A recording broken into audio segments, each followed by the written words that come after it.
इस महाशय को खुद ही नहीं पता है। 13 में लिखे, 13 नंबर पढ़ते हैं। 2026 में आप प्रभु यीशु मसीह के वास्तविक दर्शनों को पाएंगे। यानी जब आप विश्वास करके इनके चर्च में आए थे और 2025 तक आपको वास्तविक दर्शन आपको यीशु का नहीं मिला है, तो वास्तविक जो दर्शन है आपको 26 में मिलेगा। इनके चर्च में, अमृत संधू जी की चर्च में आपको प्रभु यीशु का दर्शन भी मिलेगा। सपने में मिल सकता है, अचानक से सामने खड़े भी हो सकते हैं, सफेद कपड़े में खड़े भी मिल सकते हैं। आप रात को प्रार्थना कर रहे हो, रात भर रबा रबा छबा छबा लबा लबा बोल रहे हो, अचानक से परमेश्वर प्रभु यीशु खड़ा हो सकते हैं। ऐसा इनका मानना है। किसका? अमृत संधू जी का। 14 पढ़ते हैं। 2026 में आप अपने प्रार्थना कक्षों में स्वर्गदूतों को संदेश लेकर आते देखेंगे और चंगाई के दूतों को कलीसियाओं में बिग हीलिंग रैन चंगाई की बड़ी बारिश करते देखेंगे। बाप रे, ये सारी चीजें इनके चर्च में नहीं होता था, जो शुरू से करते आ रहे। चंगाई कर रहे हैं, हीलिंग कर रहे हैं, तेल पानी बेच रहे हैं, तेल पानी से लोगों को, मरीजों को खड़ा कर दे रहे हैं, मुर्दों को जिंदा कर रहे हैं। ये चमत्कार नहीं अभी भी कर रहे हैं। अब 2026 में और होगा, यानी 2026 में और फेक प्रीचिंग करेंगे हम। तो स्वर्गदूत आएंगे, सपने में देखेंगे, चंगाई के दूतों को कलीसिया में हीलिंग होएगी, रैन चंगाई की बारिश होगी। बाप रे, अब तो 10% होता था, अब 90% होएगा, यानी पूरा मिलाकर 100% होएगा। स्वर्गदूत आएंगे, चंगा करेंगे, चंगाई की बारिश करेंगे और चले जाएंगे। जब प्रार्थना करेंगे स्वर्गदूत उतरेंगे, चंगाई करेंगे, फिर स्वर्गदूत चले जाएंगे। क्योंकि प्रभु यीशु से तो लेना देना है नहीं। इनका काम है सिर्फ स्वर्गदूतों से काम लेना, स्वर्गदूतों से चंगाई लेना, स्वर्गदूतों से ब्लेसिंग लेना, प्रभु यीशु से नहीं। प्रभु यीशु से इनका मतलब है ही नहीं। अगर प्रभु यीशु से अगर यह पश्चाताप ढंग से किए होते, सही शिक्षा किसी से लिए होते, ये स्वर्गदूतों की बातें नहीं करते, स्वर्गदूतों को उतरते हुए बातें नहीं करते। क्योंकि स्वर्गदूत हमारा जीवन नहीं बचाएगा, बल्कि हमारा जीवन वही बचाएगा जो प्रभु यीशु ने अपने क्रूस पे लहू देकर हमें मोल लिया है।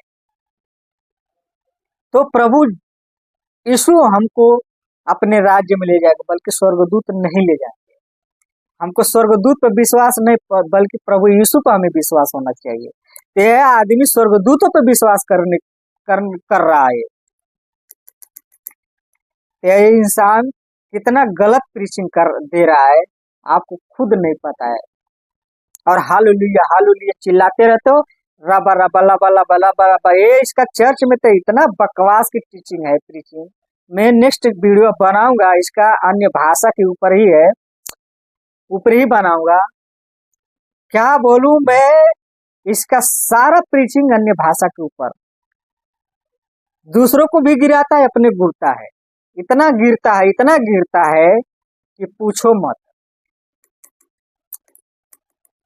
ऐसी ये शैतान की काम करवा रहा है, ऐसे लोग हैं।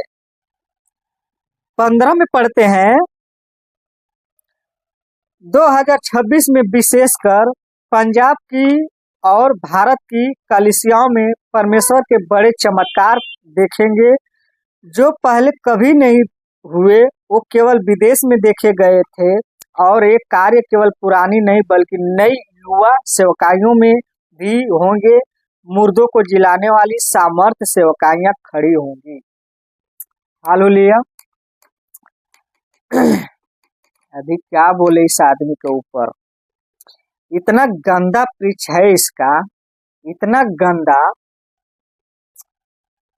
कि कुछ इसका लिमिट नहीं है। इस गंदा प्रीचिंग के लिए इसका लिमिट नहीं है कि कितना गंदा ये सिखा सकता है। इतना गंदा इसका बाइबल रीडिंग है कि आप लोग कल्पना भी नहीं कर सकते। यह कहता है कि विशेषकर पंजाब और भारत पंजाब की और भारत की, यानी भारत से पंजाब अलग है और भारत अलग है। यह लिखते वक्त यह आदमी को थोड़ा भी दिमाग में नहीं आया कि भारत में ही पंजाब है या पंजाब, क्या लॉजिक लगाया इसमें, क्या लिखा है इसमें कि विशेषकर पंजाब की और भारत की कलीसियाओं में परमेश्वर के बड़े चमत्कार को देखेंगे। यानी आपको पंजाब में देखना है तो पंजाब में परमेश्वर चमत्कार करेंगे। पंजाब से जैसे ही दूसरे राज्य में अगर चमत्कार होता है तो भारत में आता है। मेरे हिसाब से तो यही होता है कि पंजाब के बाहर अगर प्रचार हो रहा है इनकी कलीसिया की, तो अगर उसमें चमत्कार होता है तो वह भारत में हो रहा है, क्योंकि भारत में तो पंजाब है नहीं। शाबाश।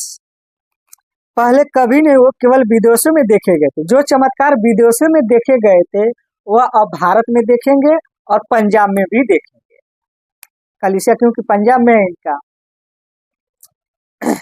और मुर्दों को जिलाने वाली सामर्थ सेवकाइयां भी खड़ी होगी। इनका अलग से एक ग्रुप खड़ा होगा जो मुर्दों को सिर्फ जिलाने के लिए चर्च खोली जाएगी, मीटिंग होगी। आदमी मरते हैं, इनके चर्च में लेकर आओ। यह क्या करेंगे? प्रार्थना करेंगे। आपका मुर्दा जो लेकर आए थे वो 4 कंधे पर आया था, अब वो अपने खुद चलकर अपने घर पे जाएंगे पैर से। ऐसा ही तो हुआ ना। फिर लिखने के हिसाब से तो यही हो रहा है कि मुर्दों जिलाने वाली सामर्थी सेवकाइयां खड़ी होंगी। तो ये तो होगा, फिर होना भी चाहिए, मुर्दों को जिलाना भी चाहिए, क्योंकि परमेश्वर ने जो जीवन दिया है तो वो तो हमेशा के लिए दिया नहीं, एक दिन तो मरना है। लेकिन कौन सी जीवन में मरना है? शारीरिक में मरना है, आत्मिक में जी उठना है, बाइबल यह सिखाती है। लेकिन यह क्या लिखा है? मुर्दों को जिलाने वाली सामर्थ्य सेवकाइयां खड़ी होगी। यानी ये शारीरिक की बात कर रहा है, शरीर की बात कर रहा है। एक जगह प्रभु यीशु कहते हैं कि तुम इस मंदिर को ढा दो, मैं इसे तीसरे दिन में खड़ा कर दूंगा। लेकिन वहां के जितने भी लोग थे नहीं समझ पाए कि कौन सा मंदिर का बात है यह आदमी कर रहा है, नहीं समझ पाए। मैं वचन पढ़ाता हूं आपको। लिखा है यूहन्ना 2:19 में लिखा है, जहां यीशु ने यहूदियों शास्त्री फरीसियों से कह रहे हैं कि इस मंदिर को ढा दो और मैं उसे 3 दिन में खड़ा कर दूंगा। यूहन्ना 2:19 में कह रहे हैं कि तुम इस मंदिर को ढा दो, मैं इसे तीसरे दिन में खड़ा कर दूंगा। लेकिन वहां के शास्त्री फरीसी नहीं समझ पाए कि मैं इतने साल से मैं काम कर रहा हूँ, इतने साल से मैं इस घर को बना रहा हूँ, मंदिर को बना रहा हूँ, ये 3 दिन में कैसे खड़ा कर देगा। लेकिन प्रभु यीशु जो बात कर रहे थे वो अपने शरीर की बात कर रहे थे, और ये किसकी बात कर रहे थे? जो काम कर रहे थे इतने साल से, उसकी समझ रहे थे। लेकिन प्रभु यीशु की बात को नहीं समझ पा रहे थे, वो कंफ्यूज हो गए थे, क्योंकि यीशु ने मंदिर से अशुद्ध चीजों हटाने के लिए कहा था। यहूदी यही नहीं समझ पाए थे, वह अपनी शरीर की बात कर रहे थे। यीशु, यह यहूदी से कम नहीं है ये लोग। बाइबल क्या कहती है और सिखा क्या रहे हैं। ऐसे ये इंसान घटिया प्रीचिंग करते हैं लोग, इनको खुद ही नहीं समझ पा रहा है कि हम बोल क्या रहे, सिखा क्या रहे, लिख क्या रहे, बीच में सोशल मीडिया पे डाल क्या रहा हूं। आगे पढ़ते। 2026 में परमेश्वर सेवकाइयों में स्त्रियों को बहुतायत से उपयोग करेंगे और बड़ी चंगाइयां, बड़े चिन्ह और चमत्कार उनके द्वारा प्रकट होंगे। तो इतना जितना सारा चीजें मैं पढ़ते आ रहा हूँ, क्या ये चमत्कार नहीं हो रहा था? क्या ये चमत्कार की बातें नहीं कहे? अब इससे कौन सी बड़ी चमत्कार दूसरा क्या हो सकता है? पिछले मेरे लिख चुके मुर्दा भी जिंदे होंगे, घर भी मिलेगा, गाड़ी भी मिलेगा, जमीन भी मिलेगा, इससे बड़ा चंगाई और क्या हो सकता है? मुझे तो नहीं पता कि इससे बड़ा कोई और चंगाई हो सकता है। किसी को, गरीब को घर पे हेलीकॉप्टर आ जाए, उसको मिल जाए, जहाज मिल जाए, शायद ये नया चमत्कार हो सकता है। मेरे हिसाब से ऐसा हो सकता है, ऐसा होना भी चाहिए कि किसी गरीब के घर पे हेलीकॉप्टर हो। यही तो नया चीज हमको देखने को मिल रहा है, सुनने को मिलेगा। फिर यह नया चीज है। गरीब के लिए घर नहीं मिलेगा, गरीब के लिए जमीन नहीं मिलेगा, जमीन मिलेगा उन्हीं को लिए जो इनको जानते हैं कि ये जमीन लेने वाला है। घर उन्हीं को मिलेगा जो ये जानते हैं कि घर किसको मिलेगा। इस उन्हीं लोगों की भविष्यवाणी करते हैं। तो इससे बड़ा चमत्कार कौन सा होता है? मुझे तो नहीं पता। मैं अभी जो बताया, एक गरीब घर के जो रोड पे भीख मांग कर खाता है, उसको घर, उसके पास हेलीकॉप्टर एक होना चाहिए, एक जहाज होना चाहिए। ये थोड़ा बड़ा चमत्कार होता है, इसको मैं मानता हूँ, मिल जाना चाहिए। तो हमको लगता है कि 2026 में पापा जो अमरीश संधू जी हैं, किसी गरीब को घर पे हेलीकॉप्टर उतरवा सकते हैं, शायद लगता है, क्योंकि परमेश्वर कुछ भी कर सकते हैं इनके सिखाने के हिसाब से। मुझे तो यही लगता है। लास्ट पढ़ते हैं 17वां। 2026 में परमेश्वर उन सेवकों को दर्शन देकर ऊंचे स्तर के अभिषेक के साथ खड़ा करेगा, क्योंकि अभी तो अभिषेक नहीं हुआ है इनके चर्च के लोगों को, इनके विश्वासियों को, खुद इनको भी नहीं अभिषेक हुआ है, क्योंकि यीशु का जो अभिषेक हुआ तो पूर्व मानव जाति के साथ अभिषेक हुआ। बहुत लंबा वीडियो हो जाएगा, मैं जल्दी खत्म करता हूँ। खड़ा करेगा, परमेश्वर के दर्शन का अभिलाषी होंगे, और वो जिन भी देशों के लिए प्रार्थना करेंगे वो देश आर्थिक तंगियों के अभिलाषी होंगे, और वो जिन भी देशों के लिए प्रार्थना करेंगे वो देश आर्थिक तंगियों से बाहर आएंगे और तरक्की करेंगे। जिन भी देशों के लिए प्रार्थना करेंगे, अपने देश को तो सोच न रहे, दूसरे देश को सिखा रहे हैं। अपने देश के लोगों को तो सिखा नहीं रहे, दूसरे देश के लोगों के लिए सोच रहे हैं, सिखाने की कोशिश कर रहे हैं। घर का चर्च को बिगाड़ रहे हैं, बाहर वाले चर्च को भी बिगाड़ने की कोशिश कर रहे हैं। अपने खुद टीचिंग नहीं पता है, बाइबल का नॉलेज नहीं है, दूसरों को सिखाने के लिए बात आदमी कर रहा है। मैं एक वचन पढ़ता हूँ, 2 तिमोथी 2:15 में अगर हम पढ़ते हैं, अपने आप को परमेश्वर का ग्रहण योग्य और ऐसा काम करने वाला ठहराने वाला प्रयत्न कर, जो लज्जित होने न पाए और जो सत्य के वचन को ठीक रीति से काम में लाता हो।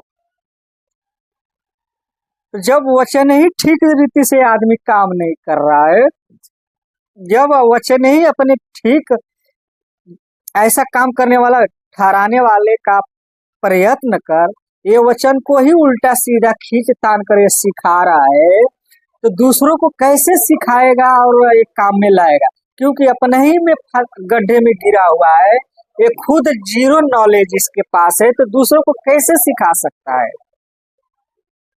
यह आदमी आप लोगों को, जितने भी इनके फॉलो सब्सक्राइबर हैं, इनके जितने भी चर्च में आते हैं, मैं आपको एक ही शब्द में बोल दूं, आप लोग सब के सब नरक के रास्ते पे खड़े हो। जितने भी 16-17 जो ऑप्शन में बताते आ रहा हूँ, ये जो भविष्यवाणी की 2026 के लिए रखे थे पॉइंट, ये सब के सब बाइबल के बाहर है, बाइबल के विरुद्ध है। ये बाइबल इसको कोट नहीं करती है, बिल्कुल बाइबल इसको सपोर्ट नहीं करती है। आप लोग बात को समझो। अगर आप लोग उल्टा सीधा मेरे वीडियो पर कमेंट करते हो, तो मैं आपको एक ही शब्द बोल दूं कि आपको जीरो नॉलेज है, बाइबल का नॉलेज नहीं है। अगर बाइबल का नॉलेज होता तो मेरे वीडियो में आकर यूट्यूब पे कमेंट नहीं करोगे। ये सब बकवास की टीचिंग है, सब बकवास की, सब इसको खड्डा में, जमीन में दफनाता हूँ इसके प्रीचिंग को। मैं इसकी वीडियो को, हर वीडियो को मैं एक्सपोज करने वाला हूँ 2026 में। इनकी भविष्यवाणियों की धज्जियां उड़ाने वाला हूँ मैं। अभी तो मैंने शुरुआत किया है। तो चलो मिलते हैं अगले वीडियो में। अगर आप ये वीडियो अगर देख रहे हैं तो प्लीज मेरा यूट्यूब चैनल को सब्सक्राइब करें, बेल आइकन को प्रेस करें और कमेंट करना न भूलें। और अगर फेसबुक से अगर देख रहे हैं तो मेरे फेसबुक पेज को फॉलो करें, लाइक करें और कमेंट करें। चलो मिलते हैं अगली वीडियो में, तब तक के लिए जय मसीह, प्रेज लॉर्ड।